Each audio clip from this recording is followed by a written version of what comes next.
ई क्या है, E cell है। तो यदि फॉर्मूले में गिब्स एनर्जी पूछा जाए तो फॉर्मूला आप क्या लिखेंगे, डेल्टा जी इज इक्वल, एक दूसरा फॉर्मूला डेल्टा जी, आर का मतलब क्या होता है, जी ऑफ रिएक्शन। आर का मतलब क्या है, रिएक्शन, कि किसी भी रिएक्शन के लिए गिब्स एनर्जी कितनी होगी, माइनस का आरटी। आर का मतलब क्या है, गैस कांस्टेंट। टी का मतलब क्या है, टेम्परेचर, कि किस टेम्परेचर पे रिएक्शन हो रही है, इंटीग्रेशन के। इंटीग्रेशन को लॉग में कन्वर्ट करने के लिए क्या करेंगे, इंटीग्रेशन को लॉग में कन्वर्ट करने के लिए क्या करेंगे बताओ, 2.303 से मल्टीप्लाई करेंगे। क्यों नहीं आता है सिमरन, पता था ये चीज, नहीं पता थी। मैं अपने अंदर से ना ये खुश हो रही हूँ कि बच्चों को समझ आ रहा है। आंसर नहीं दे रहे हो आप,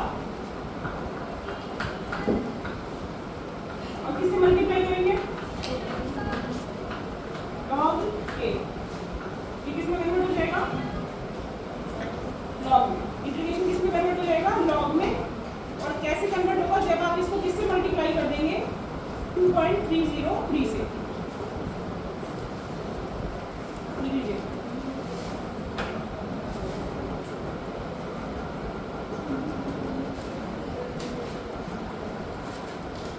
एक बार फिर से, गिब्स एनर्जी का फॉर्मूला क्या हो गया, या तो माइनस एन एफ, डिपेंड ये करेगा न्यूमेरिकल में कि बेटास क्या गिवन है, आपको समझ में आ गई। दूसरे में यदि आपको टेम्परेचर गिवन है तो आप नीचे वाला फॉर्मूला लगाओगे, जो कि क्या है, delta G is equal to minus का आर टी इंटीग्रेशन के। यदि आपको सेल कांस्टेंट दिया हुआ है, के दिया हुआ है, तो किससे निकलेगा ये, इस नीचे वाले फॉर्मूले से। यहाँ पे पास समझ में आएगी, दो फॉर्मूले आपको ध्यान में रखने हैं। नेक्स्ट लिखोगे, एक 10th का आ रहा है, आज दूसरा आज भी नहीं है, हम डेस्क के नीचे है, बिठा दो इसको।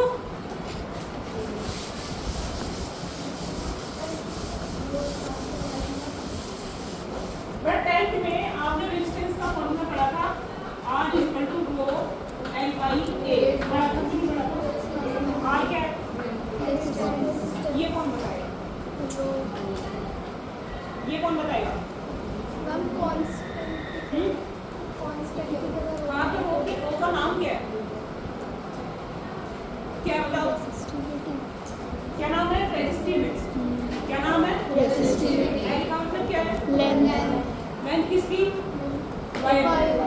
ए का मतलब क्या है, एरिया किसका, वायर का। जैसे कि एक मोटा तार है, एक पतला तार है, आप समझने की कोशिश कीजिएगा, रेजिस्टेंस किसका ज्यादा हुआ, तो जिसका एरिया कम होगा। क्वेश्चन भी आ जाता है कि दो तार दिए गए हैं, एक की थिकनेस मान लीजिए 4 mm है और दूसरे की कितनी है 8 mm है, तो रेजिस्टेंस किसमें ज्यादा होगा, जिसकी थिकनेस कम होगी उसका रेजिस्टेंस क्या होगा, ज्यादा होगा। बात समझ में आएगी ये, क्योंकि एरिया किसमें चल रहा है, अपॉन में चल रहा है, रिवर्स में चल रहा है। यहाँ तक बात समझ में आ गई। इस फॉर्मूले को लिखिए और इसको याद कीजिए और इसे लिखेंगे रेजिस्टिविटी। वो का मतलब क्या लिखेंगे, एक क्वेश्चन करेंगे, एक फॉर्मूला और लिखेंगे, G is equal to 1 upon R।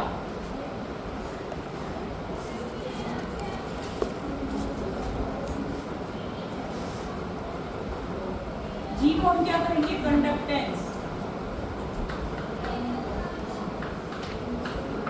इसकी यूनिट आएगी सीमन। ये न्यूमेरिकल आएगा इसके ऊपर। एक और लिखिए, ये R की वैल्यू को मैं यहाँ पे पुट कर रही हूँ, तो G is equal to R की वैल्यू कितनी है बेटा, कितनी है, कितनी है, रो एल बाई ए। ये है कि नहीं है, यस मैम। तो यहाँ पे 1 upon rho is equal to होगा कप्पा। इसको हम क्या कहते हैं, के, कप्पा भी कहते हैं। और इसे हम कहेंगे स्पेसिफिक कंडक्टेंस। अभी कभी याद करेंगे इसको, अभी हम पूछूंगी आपसे। इसे हम कहेंगे स्पेसिफिक कंडक्टेंस, और इसकी जो यूनिट आएगी सीमन पर मीटर। क्या आएगी, सीमन पर मीटर। देखो यहाँ पे हमारे 4 फॉर्मूले बने, समझने की कोशिश करेंगे आप ध्यान से। जो फर्स्ट फॉर्मूला है वो मैं आपको एक्सप्लेन इसलिए नहीं करी क्योंकि वो 10th से आया कि किसी भी वायर में यदि हम करंट को फ्लो करते हैं तो वो जो रेजिस्टेंस होता है उस वायर की लेंथ के क्या होता है, डायरेक्टली प्रोपोर्शनल होता है, और एरिया के क्या होता है, इनडायरेक्टली प्रोपोर्शनल होता है या इनवर्स होता है। ये चीज़ हम टाइम में पढ़ चुके कि नहीं पढ़ चुके? दूसरी बात ये है कि यहाँ से हमने ये फॉर्मूला एज इट इज लिख दिया। इस फॉर्मूले को अब आगे क्या किया गया है, एक्सप्लोर किया गया। एक्सप्लोर कैसे किया गया है कि आपको रो बताया गया। सबसे पहले रो क्या होगा बेटा, रेजिस्टिविटी। अब एक बार के लिए ध्यान से देखिए, रेजिस्टेंस को हम किसमें नापते हैं, ठीक है, ओम। किसमें नापते हैं, ओम। तो आपका जो रो है, ये जो रेजिस्टिविटी है, इसकी आप यूनिट निकाल सकते हो इससे। कैसे निकालोगे, देखो रो RA/L हो गया कि नहीं हो गया? अरे हुआ कि नहीं हुआ? इसको मैं और रख दूं, इसको मैं मीटर स्क्वायर रख दूं, और इसको मैं क्या रख दूं, इसको मैं इससे काट दूं, तो रेजिस्टिविटी की यूनिट क्या आ गई, ओम मीटर। आई की नहीं आई? अरे आई की नहीं आई? किसको नहीं आई? नहीं आई ना करिश्मा? एक बार फिर से फॉर्मूला आपके सामने है। यहाँ से इसको क्या बोलते हैं, इसको पी नहीं कहेंगे। ये क्या है, रो। रो का नाम क्या है, रेजिस्टिविटी। रेजिस्टिविटी को यदि मैं इक्वल में क्रॉस सेक्शन से इसको मैं निकालूं तो क्या आएगा, रो इज इक्वल टू RA/L। क्या आएगा कि नहीं आएगा? ए को हम किस में नापते हैं, एरिया को मीटर स्क्वायर, एल को हम किस में नापते हैं, मीटर में। तो मीटर स्क्वायर है ऊपर, तो नीचे क्या है, मीटर है। मीटर से मीटर कैंसिल हो गया, बच क्या गया, मीटर। तो ये क्वेश्चन 1 नंबर का होता है, द यूनिट ऑफ रेजिस्टिविटी। आप क्या कहेंगे, ओम मीटर। आ गया दूसरा क्वेश्चन। पहला क्वेश्चन फॉर्मूला का आया, दूसरा क्वेश्चन किसका आ गया, रो का आ गया, उसकी यूनिट आ गई। दो क्वेश्चन हो गए, तीसरे पे आ गए। तीसरा सब क्या कह रहे हैं, ये क्या है, क्या है ये, कंडक्टेंस को किससे डिफाइन करेंगे, जी से। ये किसका उल्टा है, किसका रिवर्स है, रेजिस्टेंस का रिवर्स है। तो रेजिस्टेंस की यूनिट क्या है, मीटर। रेजिस्टेंस की यूनिट क्या है, तो फिर इसकी क्या है, रेजिस्टेंस की क्या है, दिमाग है, रेजिस्टेंस की ओम मीटर क्यों बोल रही हो, कहाँ दिमाग है, रेजिस्टेंस की ओम है, तभी तो रो की क्या निकली थी, ओम मीटर निकली थी कि नहीं निकली थी। यहाँ पे ओम रख देंगे, यहाँ पे क्या रख देंगे, तो G इज इक्वल टू क्या आ जाएगा, 1/ओम आ जाएगा। तो G की यूनिट क्या आएगी, O-1। क्या आएगी, O-1। और इस O-1 को महो भी कहते हैं। ओम क्या होता है, OHM। ओम क्या होता है, OHM। तो O-1 क्या हो जाएगा, उसी ने बताया यूनिट क्या आएगा, MHO। कई बार 1 नंबर के क्वेश्चन में ये भी आएगा कि G की यूनिट क्या होगी, तो महो भी लिखा है, MHO। MHO is equal to क्या होगा, O-1, और ये क्या होगा, 1/R। और इसे हम क्या करेंगे, कंडक्टेंस। एक बार और इसकी यूनिट को वैसे क्या कहा जाता है, सीमेंस। नेक्स्ट में आएंगे 1/रो क्या होता है, रो कौन सा, यही वाला रेजिस्टिविटी वाला ही। इसे हम क्या कहेंगे, इसको क्या कहते हैं, और इसकी यूनिट क्या होती है, साइमन मीटर। ठीक है, अरे बात समझ में आ गई, और चारों के ऊपर मन में एनालाइज कर लो कि आ गए, चारों में एनालाइज कीजिए।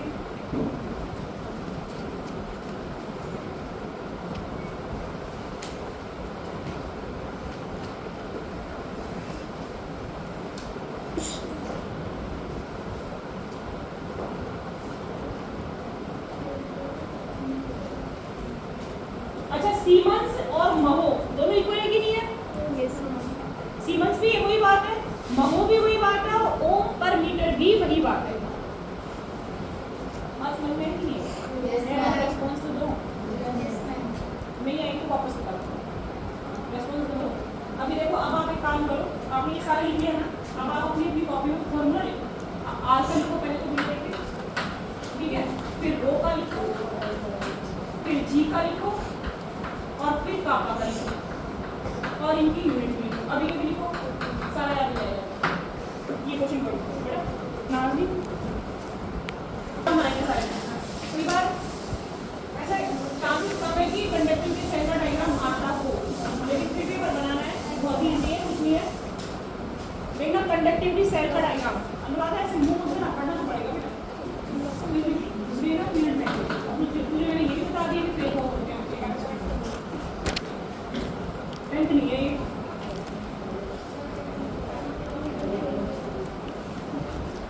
पढ़ना तो पड़ेगा बेटा, चाहे तुम हंस के पढ़ो या रो के पढ़ो, पढ़ना तो पड़ेगा। आगे बात समझ में, इसलिए बढ़िया यही है तो हंस के पढ़ो, है ना? क्योंकि ना और उन लोगों को देखना बंद कर दो जो मजे कर रहे हैं।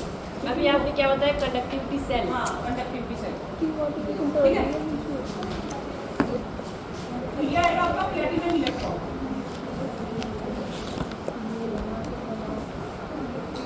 देखो पहला क्वेश्चन यही बनता है, इलेक्ट्रॉन किस चीज के बने रहते हैं?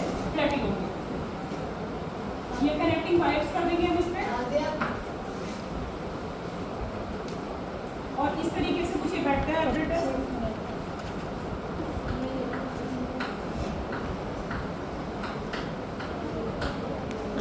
देखिए कंडक्टिविटी सेल, इसका रेजिस्टेंस निकालने के लिए क्या होता है? R = row L by A। Row L by A। 1/रो क्या होता है बेटा? 1/रो क्या होता है? एक बार इस नीचे 1 रख दो तो कापा नीचे चले जाएगा। Yes, तो फॉर्मूला क्या बन जाएगा? कौन कौन इससे सहमत है? यहाँ पर 1/r की जगह पे मैंने क्या रख दिया? कापा के कर दीजिए। L का मतलब क्या है? Length of wire. A का मतलब क्या है? एरिया। इसका वायर। ठीक है। कापा क्या है? रेजिस्टेंस। R क्या है? रेजिस्टेंस। रो क्या है? रेजिस्टिविटी। और कापा क्या है? कंडक्टिविटी। ठीक है। अब यहाँ पे नीचे लिखेंगे L = L/A = G स्टार, जिसे कि हम कहते हैं सेल कांस्टेंट। कई बार इसका क्वेश्चन आता है बेटा, और एक नंबर का आधे नंबर का फॉर्मूला आता है, बहुत अच्छे से लर्न कर लेंगे। L/A = क्या आ जाएगा? G स्टार, जो कि अपने आप में क्या है? Cell constant. ठीक है। एक बार फिर से कंडक्टिविटी सेल बनाने के लिए आपने 2 इलेक्ट्रॉन लगा दिए। 2 इलेक्ट्रॉन किसके बने हुए हैं? प्लेटिनम। एक्टिव वायर कर दिया, यहाँ से रेजिस्टेंस का आपने फॉर्मूला निकाल दिया, और आपने किसका निकाल दिया? कंडक्टिविटी का।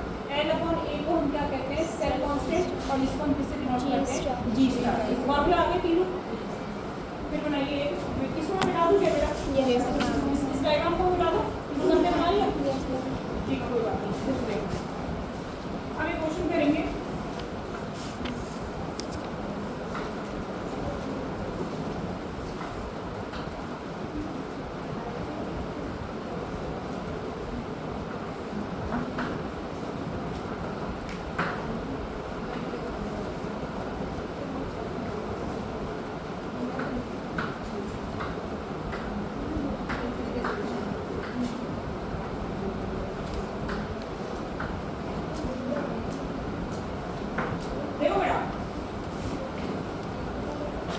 जब भी ऐसा केस आए, व्हीटस्टोन ब्रिज बना हो, ध्यान से देखना। कोई जरूरी नहीं है कि अरेंजमेंट यही हो, कोई भी जरूरी नहीं है कि अरेंजमेंट क्या हो, ऐसा ही।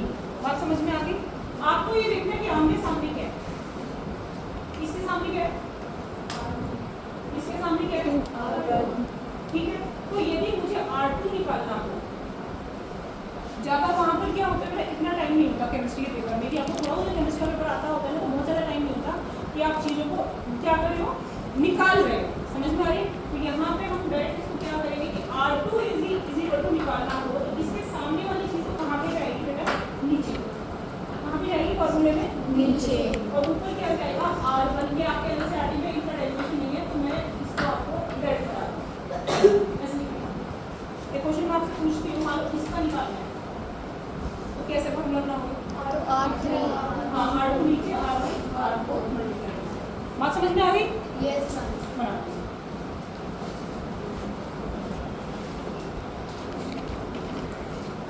अच्छा, एक बात अब मैं पूछूंगी आपसे, पहले इसको बना लो।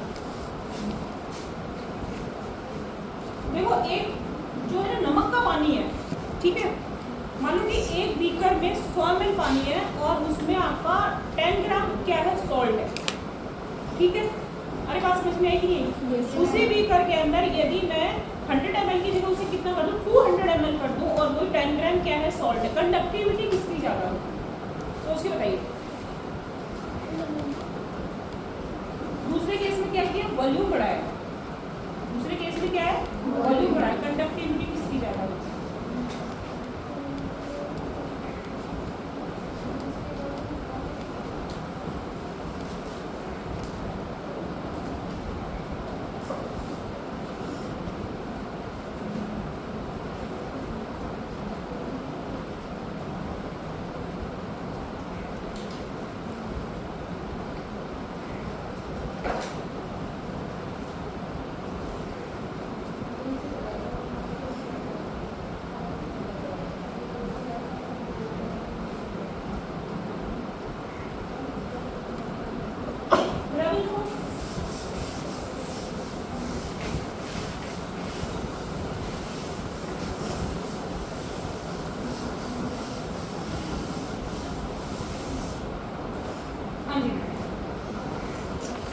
टॉपिक आ जाएगी मोलर कंडक्टिविटी, मोलर।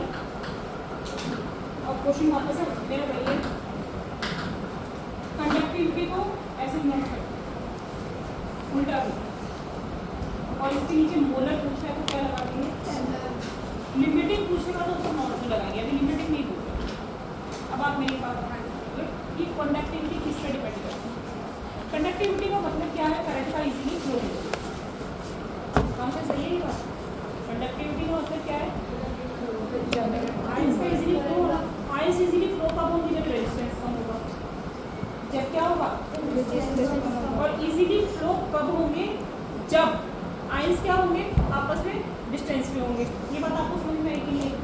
अब आपने 10 ग्राम सॉल्ट को 100 ml वाटर में डाला और 10 ग्राम सॉल्ट को आपने 200 ml वाटर में डाला, तो आयंस किसमें ज़्यादा हो जाएगी। तो इसका मतलब यदि वॉल्यूम बढ़ा तो कंडक्टिविटी क्या हो जाएगी, इंक्रीज। ये बात आपको समझ में आ गई? ये बात आपको समझ में आई कि नहीं, कि वॉल्यूम यदि बढ़ा तो कंडक्टिविटी क्या होगी, इंक्रीज होगी। ये बात समझ में आ गई? अब दूसरे केस पे वही 100 ml वाटर है, एक में 10 ग्राम सॉल्ट है और एक में 20 ग्राम सॉल्ट है, तो कंडक्टिविटी किसकी ज़्यादा होगी, नहीं रहेगी से। दूसरे वाले में कॉन्सेंट्रेशन ज़्यादा आ गई, दूसरे वाले देखो एक बात मेरी समझने की कोशिश करना, रोड पे क्या चलती है, गाड़ी चलती है, ट्रैफिक। तो अब केस पहला क्या है कि ट्रैफिक उतना ही है, हम रोड को चौड़ा करते हैं, तो हमने क्या करते हैं, वॉल्यूम बढ़ा दिया, तो हम इजीली निकल जाएंगे। इस मतलब वॉल्यूम के साथ में कंडक्टिविटी बढ़ेगी। ये बात समझ में आ गई? दूसरे केस में क्या कर रहे हैं, रोड उतनी ही है, गाड़ियाँ और डाल दी उसमें, तो कंडक्टिविटी इंक्रीज होगी कि डिक्रीज? समझ में आ गई? ये आएगी नहीं बात समझ में? तो कभी भी क्वेश्चन ये आएगा आपका, और ये क्वेश्चन आ सकता है, ये चीज़ मतलब बुक में वैसे एक लाइन में लिखी हुई है, लेकिन आपको समझने की जरूरत है कि कैसे होगी।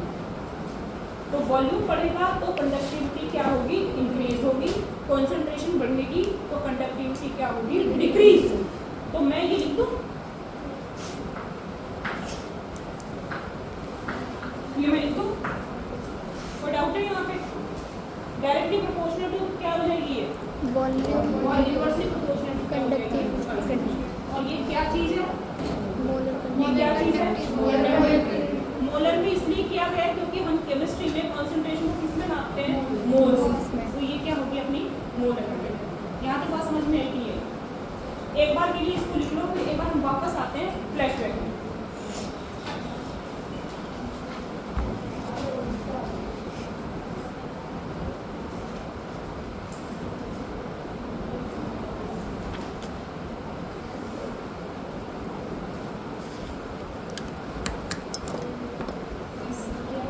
एक चीज और, ये जो इतनी देर से आप पापा पापा कर रहे हो, क्या है कंडक्टिविटी? कंडक्टिविटी है कि नहीं, क्या है कंडक्टिविटी? और ये भी क्या है, मोलर कंडक्टिविटी। तो इसका फॉर्मूला बनता है सी, नीचे क्यों लगाया गया है कि जैसे जैसे कॉन्सेंट्रेशन बढ़ेगी वैसे वैसे क्या होगा, कॉन्सेंट्रेशन बढ़ेगा। और कंडक्टिविटी ही ये है और कंडक्टिविटी ही ये है, लेकिन यहाँ पे हमने वर्ड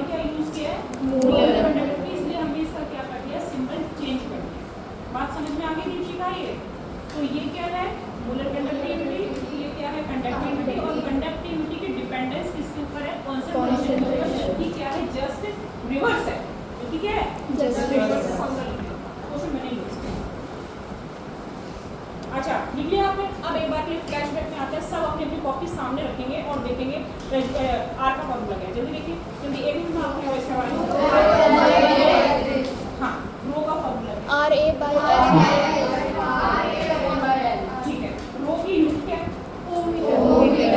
और आर की यूनिट क्या है? और महो किसकी यूनिट है? किसकी है?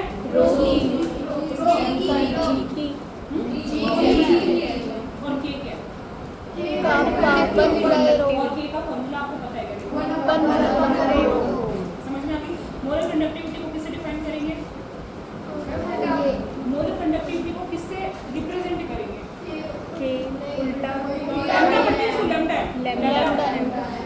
ठीक है, और इसका फॉर्मूला क्या आएगा? इसके डायरेक्टली प्रोपोर्शनल वॉल्यूम ये चार्ट और मैंने जो आपको इसका एग्जांपल नंबर बताया ना 3.5, ये कितनी बार आप रिवाइव करेंगे ना आपके सामने एज इट इज क्वेश्चन आएगा, बहुत इंपॉर्टेंट। और ये फॉर्मूला करने के बाद ये पूरा टॉपिक जो भी हमने पढ़ा है ना, क्योंकि इसमें सारे फॉर्मूले लग रहे हैं, क्लियर हो गया। तो ये न्यूमेरिकल आप आज नहीं छोड़ोगे। जैसे होती है ना सेल 50% सेल, तो ये सेल वाला क्वेश्चन है, समझ में आ गई कैसे इसके आने के चांसेस कम पढ़ने में ज़्यादा है। सेल का मतलब पढ़ाई में क्या है कि तुमने बहुत बड़ा सारा चैप्टर पढ़ लिया 50 पेज का, और उसमें क्वेश्चन क्या आएगा? एक 2 नंबर का, तो इसका मतलब बिल्कुल डिस्काउंट नहीं है, ठीक है ना। और यदि आपने 4 पेज का पेपर पढ़ा और उसमें से यदि आपका 3 नंबर का क्वेश्चन आ गया, तो पूरी सेल 80% की है ही। तो ये सेल वाला क्वेश्चन समझ में आ गई? आगे चलते हैं।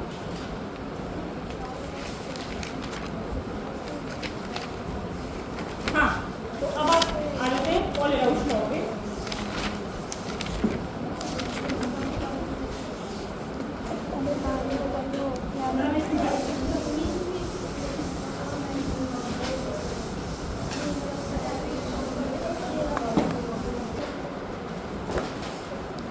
या फिर डायरेक्ट डालिए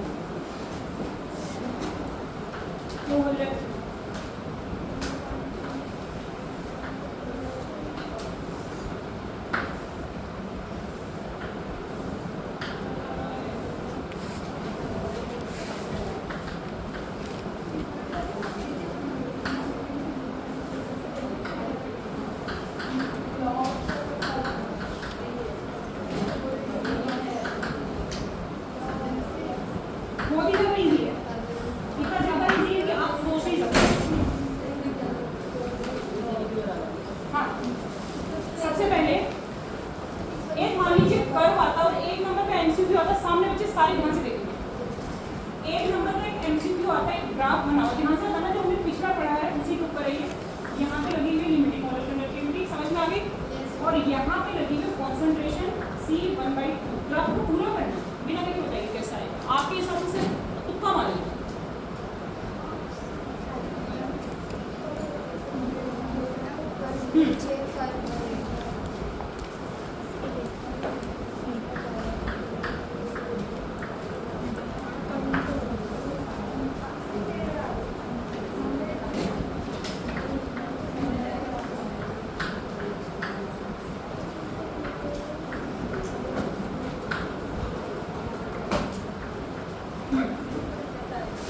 राइट,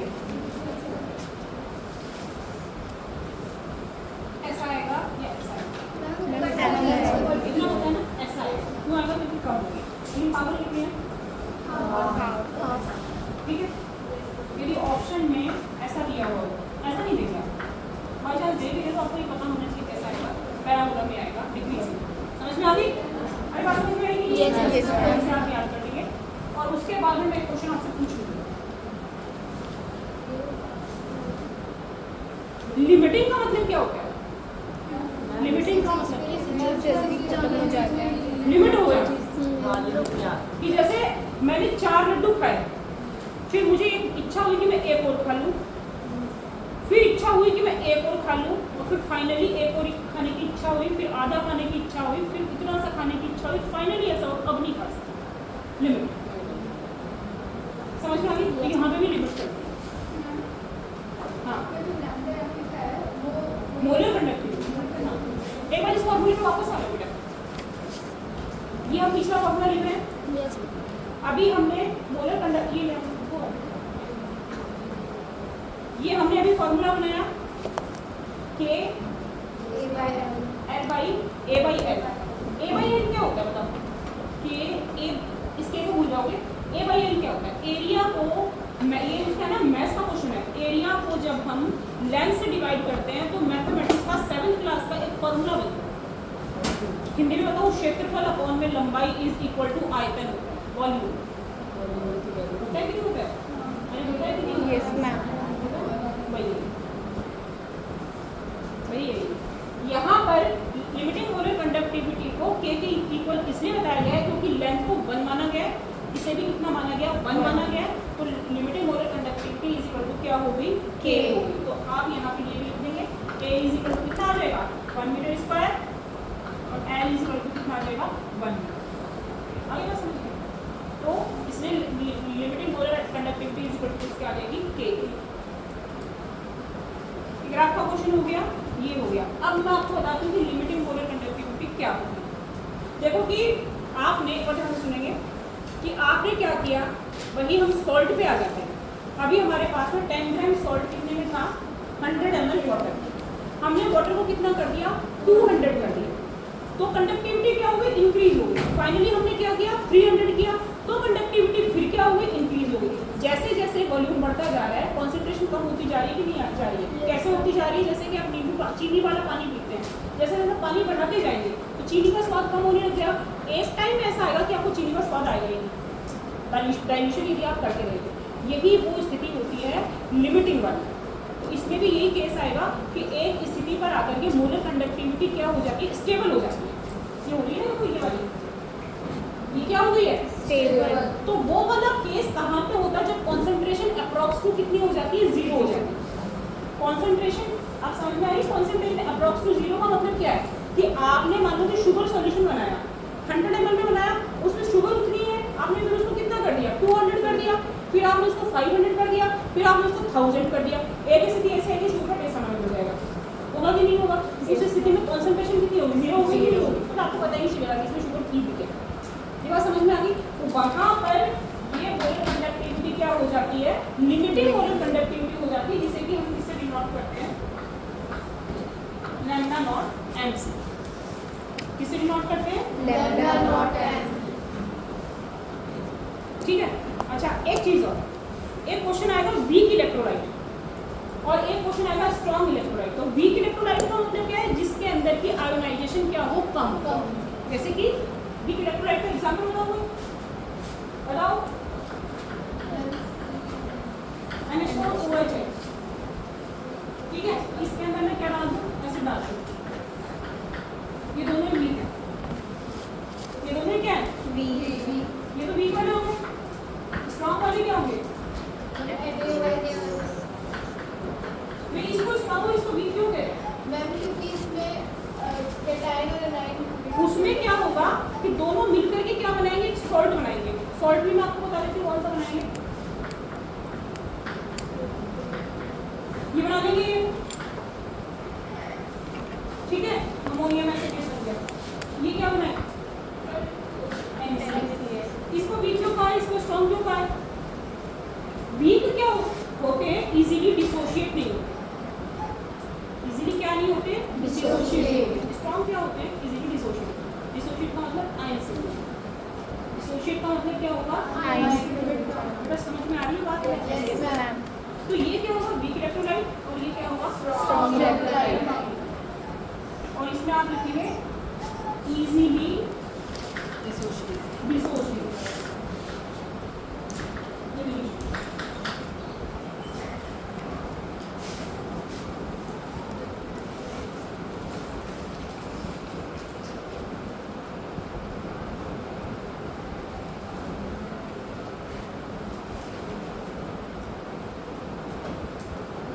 अच्छा, स्ट्रॉन्ग इलेक्ट्रोलाइट के एक एग्जांपल लिखवा रही हूँ आपको, इसी में लिखो MgSO को कई बार क्वेश्चन आया था।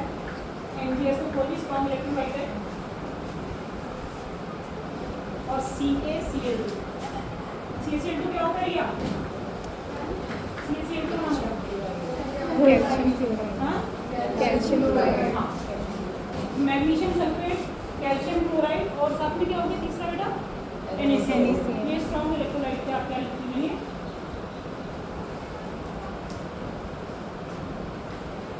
ये मैं मिटा दूँ, ठीक है।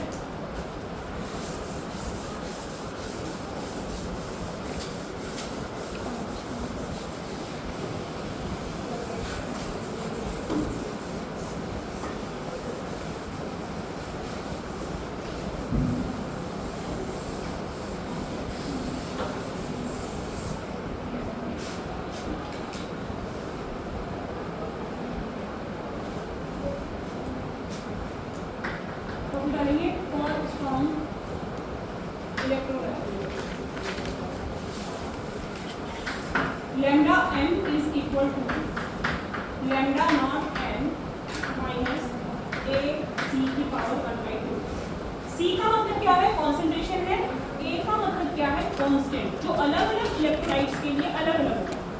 डिफरेंट इलेक्ट्रोलाइट्स के लिए इसकी वैल्यू क्या होगी अलग अलग होगी। ये फॉर्मूला आप अभी का भी लर्न करेंगे कि molar conductivity is equal to limiting molar conductivity minus AC की पावर 1/2 डायरेक्ट है बेटा, इसका डेरिवेशन नहीं है, इसका डेरिवेशन मैंने आपको नहीं बताया।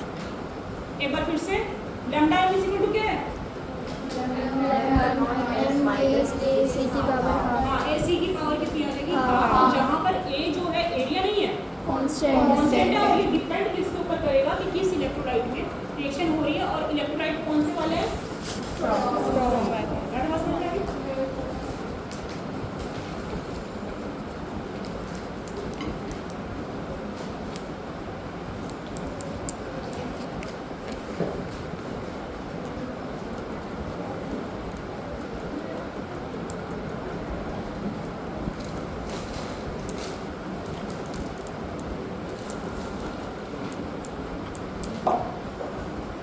ऑफ ठीक है पोलेराउज बेटा टाइम क्या हो रहा है 3 मिनट 4 मिनट बचे हैं। हाँ 3 मिनट हो पोलेराउज law states that Polyraus law states that limiting molar conductivity of an electrolyte limiting molar conductivity of an electrolyte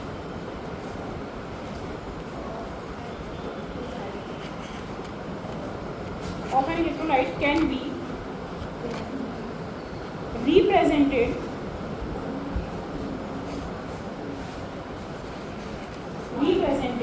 as the sum of individual contribution of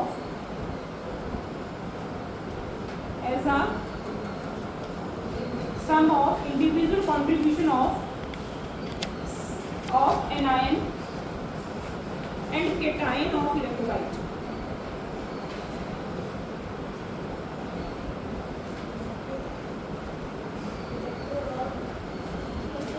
देखेंगे थोड़ा एक बार ये करा के जाओ बीच में नहीं बोलना मैं बोलो क्या बेटा बीच में बोलने का मतलब है सिर्फ 2 मिनट 1 मिनट बस ये नाप लो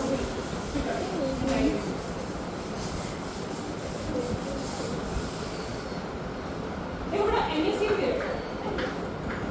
ठीक है इसकी लिमिटिंग मोलर कंडक्टिविटी निकालनी है NaCl किस किस से मिलके बना है इसकी Na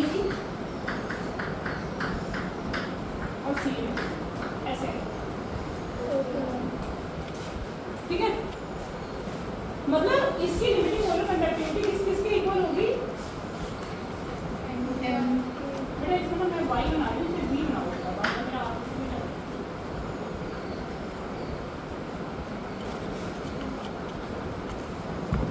बस एक line last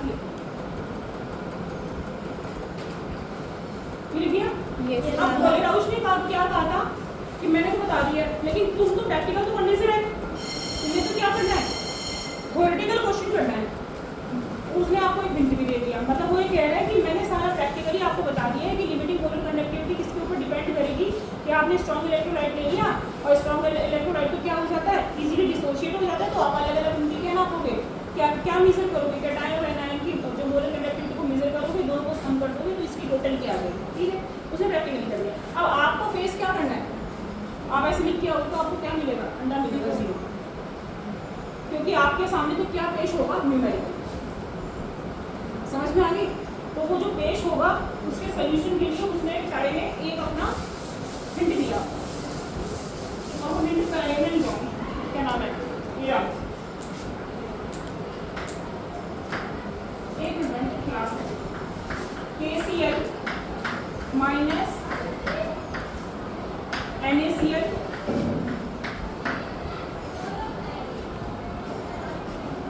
is equal to lambda naught n KBr minus lambda naught n NaCl। एक बार सामने लिखिए, देखो KCl जो है ना कैसे टूटेगा, K प्लस और Cl माइनस, दिख रहा है? Yes ma'am.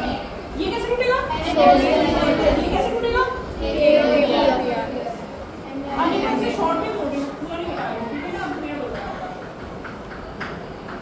Na plus Cl minus, ठीक है, इधर भी क्या है, K प्लस Br माइनस इधर भी क्या है, Na प्लस Br माइनस। यहाँ समझ में आ गई? अब देखो LHS equal to RHS, K से K कट गया, कट गया कि नहीं कट गया? Yes ma'am.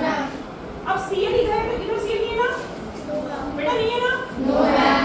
यहाँ पे Na है क्या, यस मैम। Na से Na कट गया, Na से क्या कट गया, Na तो यहाँ पे क्या बच गया Cl माइनस कि लैम्डा नॉट n, इसको इसलिए इक्वल कर सकते हो क्या, Ki माइनस, बड़े बड़ी लिख लो, समझाने का थोड़ा सा बड़ा